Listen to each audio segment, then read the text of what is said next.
There you go. All right, there's our cue, you know. Reggie, no cussing now. All right, this is Steven Spencer with Forerunner. Thank you very, very much for joining today. This is another webinar session. We do them every month, and we also record these sessions and put them on our website for you to go back and download at a later time. If anybody ever has trouble finding those, let me know. But if you go to our main website, you go under News and Events tab, you'll see webinars, and you'll see all the ones that we've done over the last probably 9-10 months. So there's 9,500 overviews, there's SDN, software-defined networking overview, server storage, we've done UCE, we've done a variety of different things. And so today we're going to do the UCE Manager. Some of you might know it by the name MA4000, right? Brian Christensen is on the call. He's the product manager for this. And you know, I asked him to give a high-level overview of the product, right? Some of you already have this solution and are using it in some areas. Some of you, like Walter, I know, and JPS, Eric, they're both on the call. They use it every day, and they'll probably jump in at some point and kind of tell you how great it is. But, you know, this is a great tool for you to manage your network, right? As moves, changes, of course, visibility into your network, especially for those that have multiple locations, alarm notifications, range programming, scheduled range programming, the ability, and sorry, Brian, I don't mean to steal all your thunder, but the ability to track, you know, who's getting into the system, the person that's making the change, when they made it, what change they made, all that good stuff. So it really is a good tool that I believe that everyone on this call should be using. And so Brian's going to go over high level. He's going to talk about some of the latest features that are added to it. And again, this is for you. So ask any questions. If we want to go ahead and go to the next slide. I always do this, right? A couple of those slides on Forerunner, who we are and where we come from. Our philosophy is pretty simple. Customer satisfaction is our main priority. I think a lot of the customers on the call will attest to that. We are an NEC Triple Diamond partner. We're the highest level partner with NEC. We're one of the fastest growing partners for NEC. You know, just, you know, high level, but recently we were awarded some pretty large maintenance customers, some VA hospitals. We just took over all the NEC accounts in Florida. We're adding engineers pretty much monthly. We just added 4 more last month. You know, we're going to be growing quite a bit central and west over the next month as well. So most of our company is built up by engineers and technicians. Over half of our company is in that type of position. We're very lean on the sales part of it. It's mainly operations and accounting and HR and all that good stuff. So not that big of a sales staff, more of an operations group. Our commitment's pretty simple, right? We just want to be a trusted advisor. That's kind of part of these webinars, right? I like to call them training, keeping you updated and informed, and you know, and that's what we do. So next slide. I think that's probably it, isn't it? Yeah. Okay. All right. So that's all I had on Forerunner. Not that much, I promise. But if you ever have any questions about what we're doing, where we're going, how we're growing, please give me a call. Brian, at this point, I'm going to turn it over to you. You get into your product overview, and then if you have any questions, please stop Brian at any point, okay? Okay, thanks, Stephen. Let me share my screen.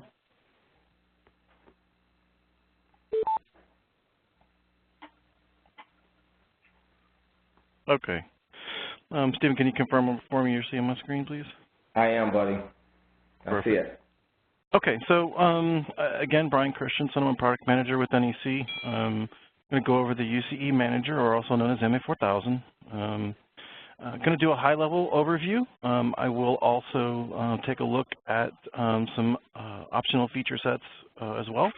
as well as some recent additions that we have added to the product. I'll make sure that you understand when I'm speaking about a feature that is an option versus what is included with the product.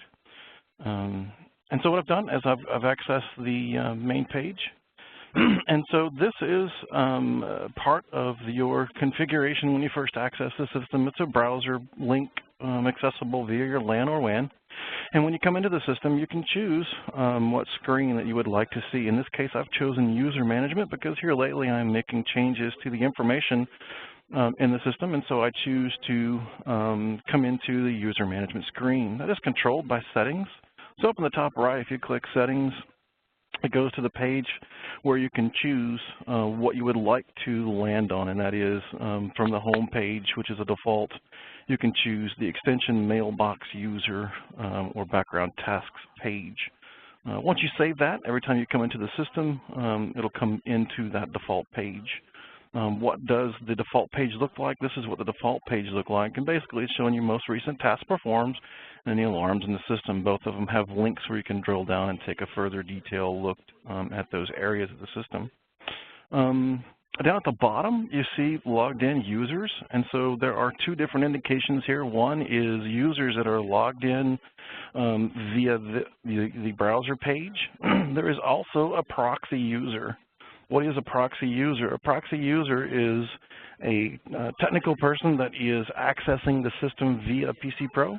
You can force them to come through this as a proxy, and so when doing that, all of the changes that are made outside of this interface are tracked by the user's login information, and that is whomever is accessing the system, you force them through this as a proxy. We are logging all of the events that have transpired during that session, and as you're logged in, you can see who is actually accessing the system. In this view, you're seeing a number. That's actually my employee ID here. Basically, I'm using Windows authentication, and there are a couple of different modes that you can access the system in. One is username and password that's stored in a database within the system, or you can link this authentication to Windows authentication or an LDAP source. Any one of those can control how you access the system. And how you define how you access the system is the manager logins and roles. And so when we look at manager roles, we go in here and take a look. This is where you can define the types of access that someone would have when they access the system. And in my case, I've got some very minimal configurations. Let's look at a non-admin. In non-admin, I've got basically some basics assigned, and I've assigned it to a few folks within the facility. And you can see who is actually assigned to this. And here what we've done is define what they have access to.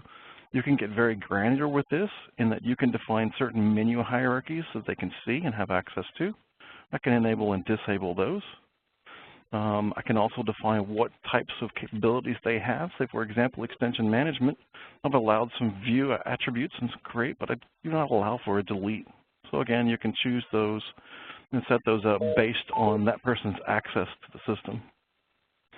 If I have a multiple PBX environment, I can also define down to a particular PBX and range within that PBX. So let's go up here and click Edit next to IPPBX, and this is where I can define the system and define what numbers that I want them to access. For example, maybe I want to allow this person this particular voice platform and then define a range of extensions. When they access the system, that is all they will be able to see. So as you can see, you can get very granular with the roles and how you can define them and allow access to the system. And again, that was under administration and manager roles. For the logins, this is where you're just defining who has access to the system. Under MA4000 setup, this is where we're going to define some basics about the system, and that is some organization information, email settings if I'm going to allow it to connect and send emails. This is also where I would define custom fields. Custom fields are additional fields of information that I want to add to the system, and these are applied to the user record.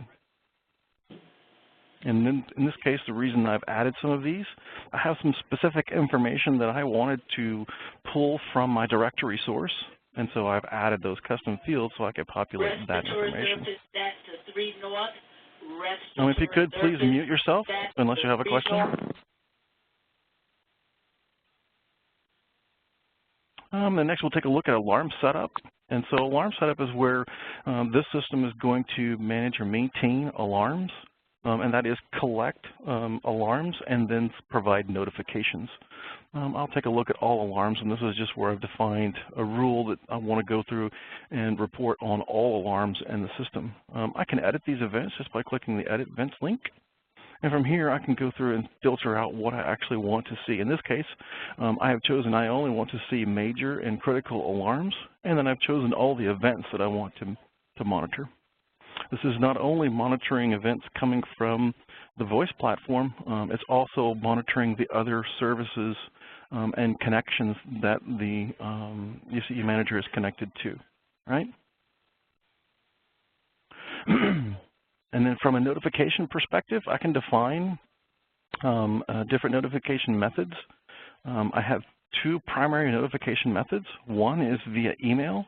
Another is via Windows Event Log. Here lately, I've noticed that a lot are choosing to utilize both. Primarily, one as an email notification to those that are primarily responsible for managing the system, and then two, as a Windows event, so that any events that transpire on the system, maybe IT is notified of those as well. That way you have multiple methods of notification. Other accesses to the system, you can add portals, and I'll show you what a portal looks like. I've added a couple in this system, and I'll show you what that is. Web updates. Web updates is the ability to get updates to the software level of this system. It is and can be scheduled, and that is you set it up, it'll go out monthly or weekly or however you determine, and look for any available updates. If it does find an update to the software, the system will automatically download that update and store it on the actual server. The update is not added automatically. It does require that you go through and choose when to actually run that update. From a general use perspective, the next tab we're going to look at is users and devices. This is primarily where most of the time is spent in the system. Again, it's for, as Stephen described, kind of that day-to-day management, right? And that is users, extensions, voicemail boxes, maybe group management, adding and deleting extensions, updating information. So the majority of those tasks are performed under users and devices. And so what I'll do is I'll go under user management. And again, when we first came into the system, this was my default screen. So when I first come in, this screen is displayed. So for this, we're going to take a look at me. So I will pull up my record. And so when you're looking at the information, on the left-hand side, you actually see three icons here. One is this little blue guy. That's the user. So that takes us to the user portion of the system. The handset is the extension. If you'll notice, there's a plus. The plus indicates that there's multiple extensions assigned to that particular user. If I click on the plus, it's going to show me those extensions. And all I do is click on those, and it'll take me directly to that. And finally, the envelope. If we have a voicemail system that is capable of being managed through the system, and we do have that tied to the user information, so that information is displayed. Now, the information that you're seeing across this screen is definable, and that is you can choose what fields of information that you want to see. And how you do that is you click on the little configuration wheel, and from there, this is where you choose what fields of information that you want to be displayed on the screen. So I'm going to click on this little blue guy. We're going to take a look at the user record.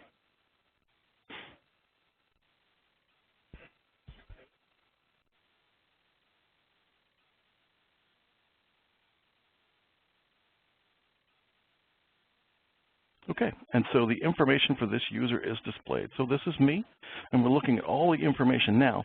I do have this system tied to our directory source, and so the information that's being populated here is coming from that source.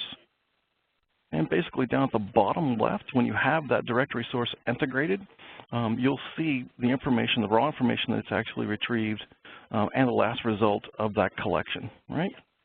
So it gives you a confirmation just on the screen there that the information did come from the directory source, and it shows that confirmation down at the bottom left.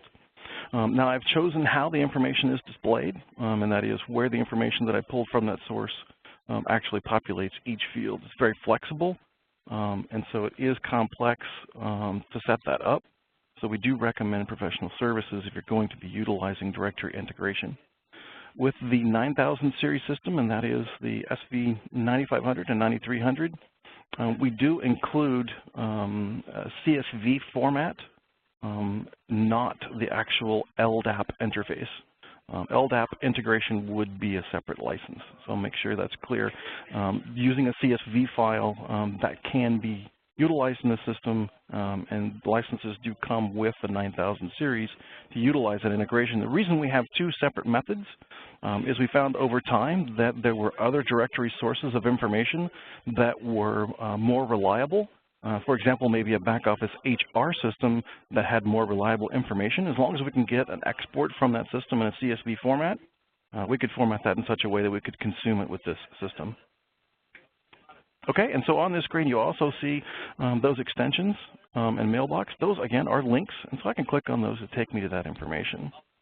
Other information that I have about the user, the different contact methods. This is what I'm fully integrated to the UCE Manager and the applications platform. I also have a call history tab. This is an optional feature within the system, and I'll give a little more detail about that later, but it is an optional function. So back to my general management screen. From here, I'm going to go take a look at the extension. So all I have to do is come down, click on the handset, and it will take me to the extension. Now there is a pause between that, and the reason being is I've told this system as part of my initial configuration that I want the system to update the extension information when I look at an extension. And so basically what happens is anytime I do a search under extension management or user management and I click on that handset to take me to the physical extension, I've told the system to go out and refresh that information. And that is, it's going to go out and read the information for that particular extension, provide an update before it displays to the screen. Again, on this basics screen here, I have those links down at the bottom. It can take me to the user or the mailbox record. From here, we're displaying the basics about the device, where it lives within the system, what voice platform it's attached to, its extension number. There is also a location field. Now this is a basic location field. This is user definable. You can populate this. It will handle up to 256 characters, but it is just a basic location field. All of these down the side are menu options. I'll click on the view all and we'll just kind of scroll through and take a look. Under hardware, this is telling us what physical hardware that device is, port is using. For the SV9500 series, that's an automatic lookup. For the SV9300, you must define what that device is. You can also define what devices are available or being used by the system, so that this information is minimal. So right now I have all devices available. I can filter that so that it only shows devices that are available. Appearances and dependencies are critical to the system should I want to delete, move, or change an extension. I have to know where that extension appears, if it appears in other locations, because it's critical that those buttons be reprogrammed or redefined. And so all appearances and dependencies the system is aware of. This is also where I have access to call forwarding. In this case, I have a call forward busy and no answer. I also have custom defined timers. This can be a system default, as you see here for the call hold recall, or it can be something I define on a per user basis. I also have accesses to class of service, so I can change the service restriction class from here. If it is a IP device, I can also reset the password from here. It also looks up and provides me with information about that IP device, its MAC address, IP address, what its current status is, logged in, logged out, and the last time that it was seen. If you'll notice, every time that I access the device, again, because I told the system to do an update, it will refresh that timer. Finally, speed dials and then the buttons. So buttons is critical. Let's go ahead and take a look at that. If I want to update a button, all I do is click on the button that I want to update. And then what do I want to do with that? Do I want to make it an appearance, a DSS, a prime, an intercom, a multi-myline button? In this case, it's a function button, and I've chosen it to be a logout. And so I've filtered it down looking at IPD terms. I can look at all features, which allows me to pull through and go look at all features that are available. And let's say, for example, maybe I want to change this to a break button. All I'll do is click it, say update button. Now I can go through and make other changes to the other buttons. Once I've configured all the button changes that I want to make, all I have to do is click the save. So that is up at the top. I click that save. It will write that change and make that change to the phone. Again, I want to make sure this is clear. I can update the buttons. I update the buttons one at a time, right? Once I've made all the button updates, then I click save. It will write the change to the phone. Okay. Okay, so that's the extension. And so next we'll click on Mailbox. And again, this is integrated voicemail systems, NEC branded, as well as AVST voicemail systems are available. Here are all the fields that you have access to. From a voicemail management perspective, we are managing the mailbox itself as well as the system mailbox parameters. And so from here you have access to all the different feature sets and capabilities within the mailbox. Again, at the top, you do have access to those links we were discussing for the user as well as the extension. All of those are available to you. So if I click on the little blue guy again, we'll go back to the user record. And here's the user information.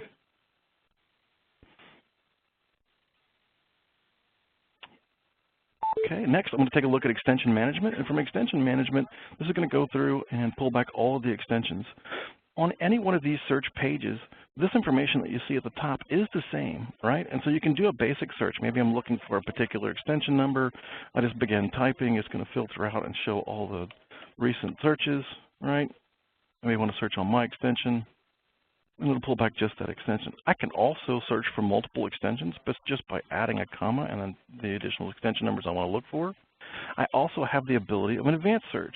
Advanced search allows me to add other criteria that I want to put in that search. I can have multiple criteria, and once I define those, then at that point, the system will search looking for that information. I could also do range of extensions. From here, I want to add an extension. So there's two different ways. I'm going to do just a simple add of an extension. And so I click Add Extension. I choose the voice system that I want to add it to. And then from here, I can answer some basic information. Now, we did add in recent versions the ability for the extension number as well as the LIN number to be automatically populated based on what the system knows as available extensions or available ports. In this case, all I did was click on this field, and it pops up a little drop down, and all I have to do is begin typing. So I start typing, it's going to begin to filter those numbers for what is available that the system knows is available as far as numbers go, right? So I'll just pick one, and then I choose my connection type. What is the connection type? What am I adding, right? And so in this case, maybe I'm adding a D-term IP. And I don't know what the LIN port is. Again, I can click on it and just begin typing. The system will pull up what's available to me. I begin typing, and the system will automatically filter down to what is available within that area of the system. Okay, so that's method one to adding an extension. Now, what that does is I'm going to be adding just one extension by itself. It's not going to create the user record. It's not going to create the voicemail associated to it. Each one of those tasks will be performed independently. That's one method of adding a new extension. Another method is using the range programming tool. Range programming allows for me to go through this wizard-based tool and perform some functions, right? One is to add. And so what I'm going to do is I'm going to add an extension. And in this case, it can be one or multiples. In this case, maybe I just want to add one extension. I'll choose the voice platform that I want to apply it to. And then what's going to happen is the system's going to provide me with some templates that are available to me. And so based on the information that I've applied, these templates will become available to me. These templates you must set up prior to running these tasks. And I'll show you a little bit about that in a second. So in this case, maybe we want to add a 12-button no voicemail, right? Always say continue on error, especially when you're doing multiples. That way, in case the system runs across an issue in programming, it will note that issue to you and continue on with the task. I'll click Next. And this is where I can choose the extension number. I can do automatic allocation, which means the system will choose the next available number for me. Or similar to what we saw before, I have the ability to do that same search and begin typing and looking for numbers, right? Again, it's going to look through the system, find available numbers, and based on what I'm typing into the system, it will allow me to automatically populate the next available. And for speed purposes, I'm just going to copy and paste here. So I've chosen my extension. Again, I'm only adding one. Same goes for ports. So what port is available in the system, I don't know. I'll let it do automatic allocation, or I can choose from a range, choose from a list. All of those options are available to me. I don't know what the next number is. I'm just going to say automatic allocation. I click next. And now the task is ready to be performed. In this case, I'm only going to be adding one extension. Had I chosen 10, 20, 50 extensions, everything would be listed here showing the station number as well as the LIN port number that it's going to consume. And then from here, I have the ability to update the information. Maybe I want to go ahead and populate, all of this information for this particular user of this extension. And when it creates the extension, it's going to use that template that I created to build the user, to build the extension, and build the voicemail and tie them all together. So this function allows for us to perform multiple tasks at the same time. Now I can also, maybe I'm adding information and I'm adding multiple extensions, and I have this information that I need, first name, last name, etc., in another file somewhere. What I can do is I can do an export to grid. Basically, it's going to allow me to export this task prior to running it, export it, manipulate the information, and do a re-import prior to running the task. I have two options. I can either run the task now, which means that it will immediately go out and begin the programming steps, or I can schedule the task. Should I choose to schedule the task, it's going to pull up the task scheduler. Basically, this is the same functionality throughout the system if you're going to schedule a task. Our options for scheduling tasks are daily, weekly, monthly, or just once. Since I'm adding the extension, it's just going to be a one-time task. I'll choose once. And now I choose when to run it, right? Choose the date, choose the time, and then add the task. Make sure to define this task name specifically down to what you're actually doing with the system, because if it is a scheduled task, those tasks will show up in the task scheduler. As long as that name is clearly defined, then you know exactly what that task will be doing. Cancel that. Some other functions that are available to you from this range programming tool. You can change information. You can do copies and deletes and moves and renumbers and swaps. Swaps of extensions, that would be specifically for TDM-based, so analog or DTerm, those types of scenarios where I want to swap those physical extensions. I can use this system to make those system swaps. Okay, so one thing we did do is we utilized templates to make that happen. And so under template management, this is where we would define those templates, and that is buttons, call forwarding, classes of service, the user. All of those would be configured here. And then once I have those basic templates configured, and let's take a look at a button template real quick. And here, all we're doing is defining the button. So very similar to what we saw when we were managing the extension. We have the button layouts. Again, we click on each one. We define what those features or functions would be. And then once we've created that, we define and give it a name. And then we can utilize that when we build our package. One thing I didn't mention earlier was there is a fast function entry. And that is for those that are very familiar with button programming and the feature codes associated to the different features. All I have to do is click fast function entry, and those numbers become available to me. In other words, I've done this quite often. I know that the forward all is a 2. I know that the forward busy is a 1. I know that the forward no answer is a 22. I can turn that on, type in those numbers, and very quickly assign those features to those buttons. So I'm going to do a cancel. I don't want to modify that one. Okay, so those are the different templates. So let's now create a package. So I'll go to my template packages. And this is where I'm defining of those templates, how do I pull those different templates together to build a template package. So let's see, I've got a 12-button ACD. And so what I've done is define that package name, and then what am I using for a phone, button, call forwarding, class of service, identity, mailbox, all of those. What am I using to create that type of device? Obviously, being ACD, I must have a specific type of button layout, and so I've chosen the 12-button ACD button layout. So you create all of those packages for those types of devices that you want to create, and then they become available to you when you utilize that range programming tool. Other functions that could be used, group management, mailbox management we took a look at. Group management, that's where we're going to be able to modify or update the different groups that are available in the system, like UCD, circular hunts, those types of things. You can modify those groups. Again, keep in mind, if you are manipulating extensions and they are a part of a group, the system is aware of that, and it will automatically tear those down and rebuild those for you, which is critical. Those groups must be updated. Next, we'll go into utilities. There are some options here. One is import-export, and basically this is going to allow us to import and export information from the system, right? We also have downloads, and so anytime you click on a function within the system that requires a download, we do now have a downloads page, right? And so you can go back and look at those downloads or re-download that information at any time. Under utilities, you also have a port monitoring function.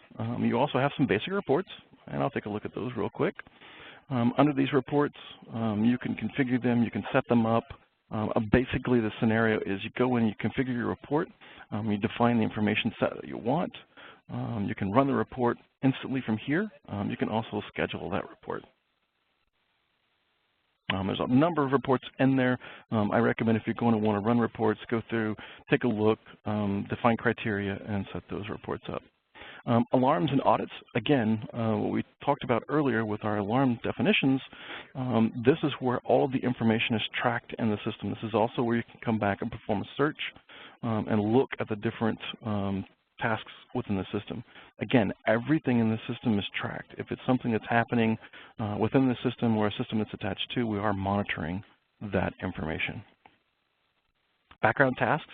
So we talked earlier about creating a task where we're going to maybe add a device. This is where those tasks would be sitting. So that is, if we were to create that scheduled task to create extensions, maybe after hours, once we create that task would be here.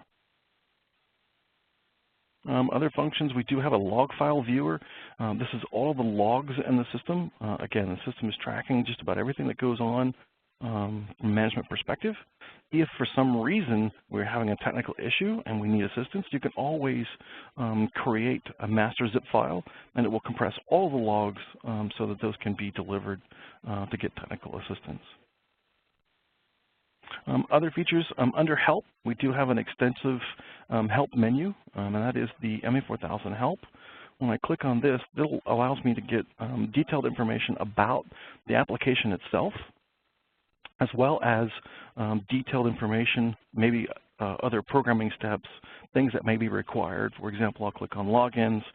Here's all the information about the logins. If there are programming steps required to enable features or functionalities, those programming steps will be listed under this help section. Other functionalities that are under the help, one is training videos. So there are a series of training videos that are available from within the application. These training videos are also up on the NEC website as well. Documentation, we do provide the latest versions of documentation with every major build of this system, and that is maybe version 13 to version 14. As the system is upgraded, there is the ability to download and install the latest documentation, and that is all the programming manuals, installation manuals, operation manuals, all the manuals that are available for that system at the time of our major version update. That information will be available to you. The help menu and documentation, that's available to you regardless of whether you're logged into the system or not. For example, maybe I want to go in and take a look at this help menu. All you need is that link, and it will allow you access to that. No password is required.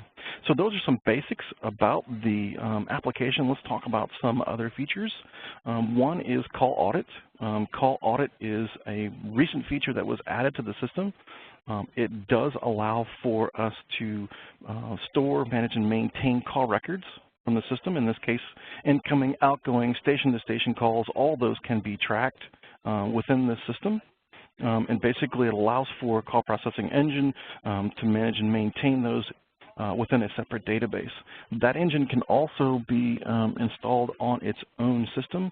So should you have a high call volume environment, you can install that engine separately and run it on its own database should you so choose. It is an optional feature again, and it is enabled on a per voice platform per voice platform basis, and that is per IPPBX that you're connected to. There is a license requirement for it. This is not call accounting. We do not apply costing or pricing to it. However, we do allow for full collection of all call records that transpire in the system. Two different ways to view it. One, under Utilities, Call Audit, Search Calls, right? Another way, I think you saw a little bit ago, is under the User or Extension Management page. We'll take a look at me again. And then from there, you will have a call history page. So let's click on the user, and there's the call history tab. This information is automatically filtered based on my extension number. And so all the call records for my extension are shown within the system. And if I choose to maybe look at the extension, that same call history tab is available. Okay. Some other optional feature sets. One is traffic management, and so this gives us the ability to collect and notify on traffic stats, looking at voice over IP stats for trunk traffic, station traffic. All of that is available. The voice over IP statistics are very basic in that it's going to provide you with sent, received, missed, as well as warning tones. Currently, it does not provide you with jitter and latency. Those are stats that are available in the terminal itself. However, we do expect very soon a firmware update to the terminals to allow for us to better collect and provide better information about the terminals themselves. But from a basic perspective, we do have the traffic management as an option. It is an option for the SV95 and SV8500 systems only today. Another additional feature function is the emergency location management. In today's times, more and more states are requiring that you provide detailed location information about the device. And so with emergency location management feature, this allows us to basically provide a database within a database, and it is and can export in a NENA compatible format. NENA 2.1 and 3.1 formats are provided. And this is based on what your local PSAP would require. And so from here, we can choose the format, and here are all the fields that are available. And this is based on the format. And so if we choose the format that we want to utilize, all the fields become available to you. In most cases, when you're dealing with the PSAP and you're going to be updating their information, that they will dictate to you exactly which fields of information that they would like to see from you. Once configured, the location information is applied to the extension. So let's go back and we'll look at my extension again. And I'll click on the handset. That'll take me to the extension.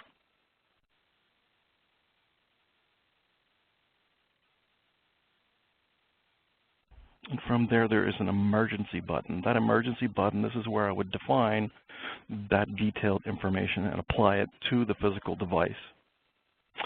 All of these fields I can have pre-populated. I can create macros to create some information there, or I can manually fill out those fields.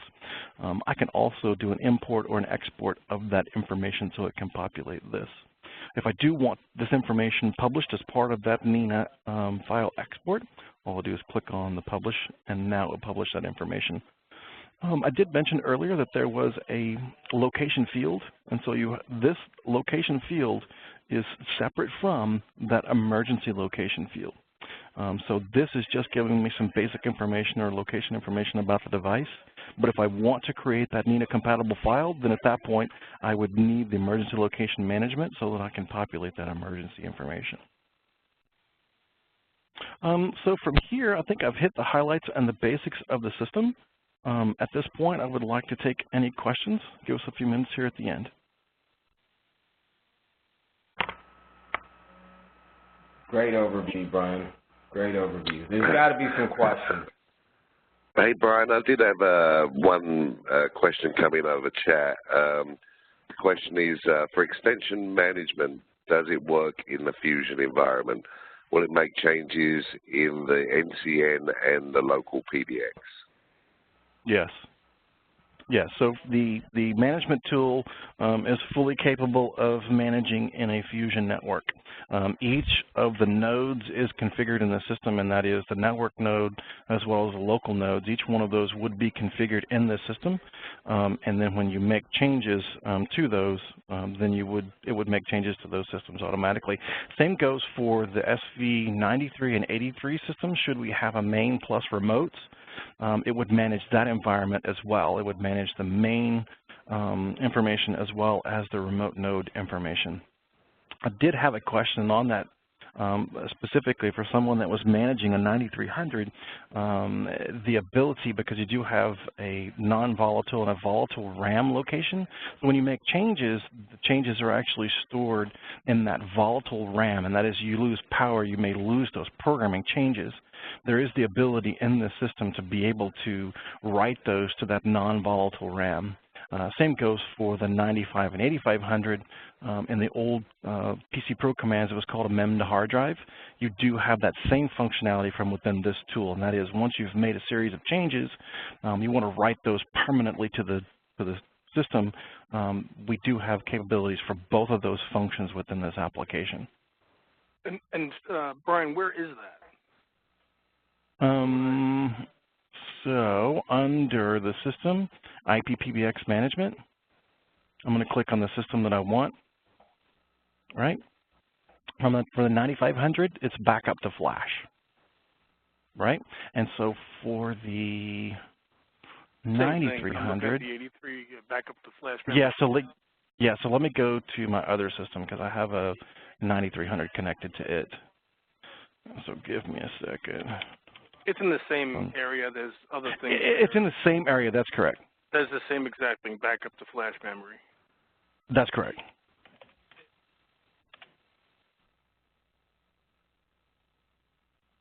IPPBX management. In this case, I'll choose my 9300. And then once you go in there, there's your backup to flash. There's also the system data copy because there's two different functions, the EC8 as well as the EC6. And so when you have a main plus remote, you need both the EC8, which would be that backup to flash, and you need that EC6, which is a system data copy from main to remote. So both of those functions are available.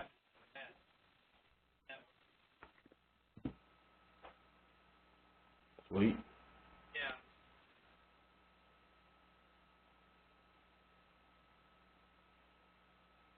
I also think that on that screen where it shows the features and capacities, that's the equivalent of the F88 command. So that's good to see, how many, your port capacity and stuff like that. That's correct, and you actually have that for both systems. So you have it for the SV9585. There is a location under IPPBX management where you can look at your licenses, and same goes for the 8393. You do have the ability to look at the licenses and what your system is licensed for.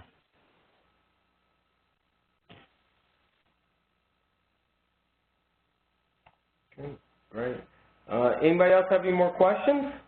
Brian, is there any plans on adding ACD programming to the MA4000? Oh, absolutely. So with the internal ACD, we did add that in version 13. I apologize, I did not take a look at that. What we'll do here is we'll go into, again, IPPBX management. I click on the system that I want to manage. And then for internal ACD, you see Contact Center ACD. I'll click on that, and it does allow me to be able to program the internal ACD. I do plan on adding external or server-based ACD. Right now, that's probably next revision if I'm lucky. But I do plan on having both internal for the 9585 and then external when I'm dealing with 8385. Is version 13 available? We are currently at version 14X. Oh, okay. So all it does require, there's always been the ACD web mat. It was always been an extra installation that was completely separate. You had to do it. It was a separate link. It was not, as you see here, tied to the actual IPPBX, but you always had access to it. With version 13X release, we did add that and added it to this menu location. So during installation, you still have to install the ACD web mat, but once you do, then at that point, this menu set becomes available to you. Yes, there was another question? Hey, Brian, could you lock down the access to that ACD contact us? Absolutely. Again, with the manager roles and rights, you can define what folks have access to. Yeah, we tried in there, and it didn't let us remove it from the list. Under your manager roles? Mm-hmm. Let's go look.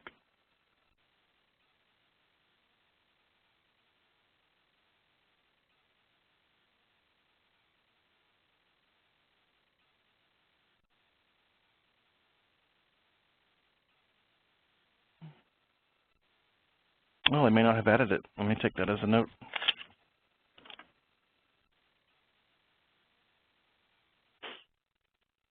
Yeah, because at a minimum, I should be able to remove the menu set. And I do see the system might be PBX, but I don't see where they've limited that. Okay, I'll take that as a note. Okay, thanks. Yeah, no problem. This is Eric with JPS, and I just wanted to make a couple of comments. I mean, first of all, if anybody out there is not using MA4000, you really should, because it's something that actually we really don't see how we would live without, since we've been using it for years. It was kind of a paradigm shift when we started using it, and there was some distaste for it at first, but it really is a fantastic tool for us to use, and the fact that everything is centralized makes it really great and accessible from everywhere. So if I'm at a client workstation and I don't have my laptop with me, I can just log into their computer, type in the MA4000 URL, and I can make changes right there. So it's just really something that's been fantastic for us. The second comment is for the ACD programming. I just started using that about 2 or 3 months ago, and it's really been a lifesaver as well, because in the same circumstance, I'm in a call center and I don't have my laptop, or it'd be cumbersome to break open the laptop and boot it up. I just go to a computer, log on to MA4000, and I can make any changes I need to right there. And it's really easy to use. It's basically the same thing as the ACD MAT program. One more thing, and that's the call audit feature. We currently have an extremely expensive SMDR collection program, and all we really need it for is to track who called what, when, and who called in, and we just need to provide reports to the police station and so forth. And we're paying upwards of $30,000+ a year for this thing. With the call audit, it does the same thing in the MA4000, and there are a couple of different views that I can go to see call records. And I can go into an individual station, look at the call history, and their call history is right there. So, it's really an inexpensive and a much more effective way for us to be able to see this data. So I think it's just fantastic. I really think that you guys have been doing a good job and hitting it out of the park with the product. One thing I want to add to that is we have, I guess, like a 12-person help desk. So we've designed a login role for them to do light level changes, name changes, call forwarding changes, so that the ticket doesn't have to filter down to our group. They can take care of that issue live with the help desk. Nice. Thank you, Walter, Eric. And just for the rest of the group, if you don't mind, give them a kind of a high level of JPS. How many systems, how many ports, how big is your ACD, so they can understand how big of a network, and you're using MA4000 to manage that. There's similar customers on this call with a very similar network of systems. Okay, well, I'll let Eric do the ACD part, but although we are only 3 physical PBXs, a 93, an 83, and a 95, the 83 and 93 have 25 remotes off of them total. There's a total of 4 UG50s off of our main campus PBX, the 9500. So granted, we're only 3 physical databases, but we're nearly 30 locations. So the MA4000 has really helped us we just care about the extension number. We don't have to focus on what PBX is that in or what location that extension is in. We just type in the extension, and it tells us what we need to know. And from an ACD perspective, I'll let Eric pick up on that one. Thank you. Thank you, Walter, for that. Right. Total ports, would you say how many total ports? Oh, we're over 10,000. Yeah, and the beauty of what you've done, and we've talked to several customers on this call about it, is you've consolidated those 30-something locations into really 3 databases. So much easier for management. So anyways, go ahead, Eric. Right. In terms of our ACD environment, when Walter and I first got here, every single site had its own PBX and its own ACD server, and we typically have an ACD group in each location. But since then, I mean, even before we consolidated our PBXs into just 3 systems, we consolidated our ACDs to all run out of the main campus using IP phones, and so we have many call centers around the district, and we have one main call center that takes appointment calls, and then the rest of them are specialty clinics and things like that, or appointments clinics, but they're kind of a backup, but they're located at that location. So we probably have a total of about 300 ACD agents, and we have a bunch of, our IT help desk, of course, is also ACD. So we've got a centralized QWorks IVR that manages all of the announcements and stuff for all of the clinics. And so, with the consolidation, it just made things so much easier, consolidating all the ACDs into one giant ACD within our UMG main campus switch. Thanks, guys. Appreciate that. Anybody else have any questions or comments? This is, in my opinion, it's really good to hear from other users of the systems instead of hearing from NEC and even Forerunner. You can hear directly from the customers that are using it. Any other questions? Okay. Well, if there's not any more questions, first of all, Brian, thank you very much for spending an hour with us, and great overview, buddy. Great overview. You're very welcome. And one thing too, Stephen, make sure that everyone always knows that I'm open to feedback at any time. A lot of the feature set that's in the application is based on feedback that I've received, specifically the call audit function. That was a specific request from a couple of different folks, and while it did take a little time, I was able to add that feature. I'm always open to new feature set or functionality, so make sure that anything comes along, please let me know. Yeah, thank you, Brian. Thank you. All right, well, with that, we're right at an hour. Thank you very much for spending an hour with us today. If you have any questions or need follow-up or need a little bit more information on the product, give me a shout. I'd be more than happy to set that up for you, okay? With that, thanks, and if I don't talk to you, have a great weekend. All right, thank you. Thanks, Stephen.